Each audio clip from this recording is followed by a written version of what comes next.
ఊరికే రారు, ఏదో ఒక పొరపాటు చేసి వస్తారు. పొరపాటు చేసి వచ్చినప్పుడు దేవుడు తన వాక్యం ద్వారా వెల్లడి చేస్తాడు. వెల్లడి చేసినప్పుడు ఏముంది? అదిగో నన్ను అన్నాడు, నన్ను అన్నాడు. సంఘం వాళ్ళందరూ పరిశుద్ధులేనా? సంఘం వాళ్ళందరూ నీతిమంతులేనా? నన్నే అనకపోతే అంటారు. అందరు పరిశుద్ధులు కాదు, వాళ్ళ సంగతి వాళ్ళు చూసుకుంటారు. నీ సంగతి చెప్పు ముందు. నువ్వు పరలోకం పోవాలి, దేవుని కనికరం నీ మీదకి రావాలి, దేవుడిచ్చే ఆశీర్వాదం నువ్వు పొందుకోవాలి, దేవుడు చేసే మేలును నువ్వు అనుభవించాలి, ఈ భూమి మీద సుఖంగా, సంతోషంగా, ఆరోగ్యంగా, నెమ్మదిగా బతకాలి, ఒక ప్రయోజనకరమైన వ్యక్తిగా నువ్వు ఉండాలి. హల్లెలూయా. ఒక పనికొచ్చే పాత్రగా నువ్వు బతకాలి. నీ గురించి ఆలోచించు, మిగతా వాళ్ళ సంగతి నీకెందుకు? వాళ్ళు ఎట్టున్నారు, వీళ్ళు వాళ్ళ సంగతి నీకెందుకు? నీ సంగతి ఏంటి చెప్పు.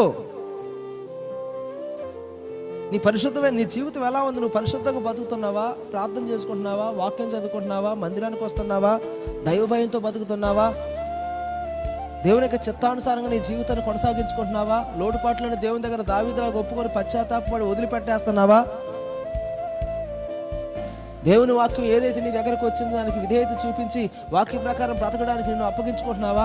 ఒకవేళ ఏదైనా చేయలేకపోతే, దేవా పలాంది నేను చేయలేకపోతున్నా, నాకు నేర్పించు ప్రభా అని అంటున్నావా? దేవుని మందిరానికి వచ్చిన దగ్గర నుంచి నీ ఎదుగుదల పెరుగుతా ఉందా, తగ్గుతా ఉందా? నీ ఆసక్తి పెరుగుతుందా, తగ్గుతుందా? నీ పద్ధతి ఎట్లుంది? నీ జీవిత విధానం ఎట్లుంది? నీ ప్రార్థన జీవితం ఎట్లుంది? నీ పరిశుద్ధత ఎట్లుంది? నీ నీతి ఎట్లుంది? నీ వాక్య ధ్యానం ఎట్లుంది? నువ్వు ఎలా బతకగలుగుతున్నావు? సైతానుగాడు అంటాడా, నేను ఒక్కదాన్ని తప్పుదని చేసి, నేను ఆమె ఎట్లుంది, ఏమి ఎట్లుంది, వాళ్ళు ఎట్లా, అందరూ అంతేను, వాళ్ళందరూ నరకానికి పోతారు, నువ్వు పోతావా? హల్లెలూయా. నీ జీవితం బాగుండాలని నువ్వు అనుకో, నేను మంచిగా ఉండాలని అనుకో. నువ్వు ఒకరి సంగతి నీకెందుకు? వాళ్ళందరూ అడుక్కొని తింటే నువ్వు తింటావు అడుక్కొని?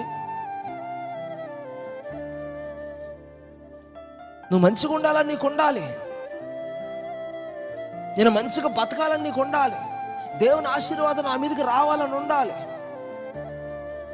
దేవుని కనికరం నేను అనుభవించాలని ఉండాలి, దేవుని దయ నా కుటుంబం మీద ఉండాలని ఉండాలి. ఎప్పుడు దేవుని దయ నీ కుటుంబం మీద ఉంటుంది? దేవుని మాట నువ్వు వింటే, దేవుడు చెప్పింది చేస్తే. ఒకవేళ తెలుసో తెలియకో పొరపాటు చేస్తే దేవుని దగ్గర మోకాళ్ళు వేసి ఒప్పుకొని విడిచిపెడితే దేవుని అపారమైన కనికరం నీ కుటుంబం మీద ఉంటుంది నీకు.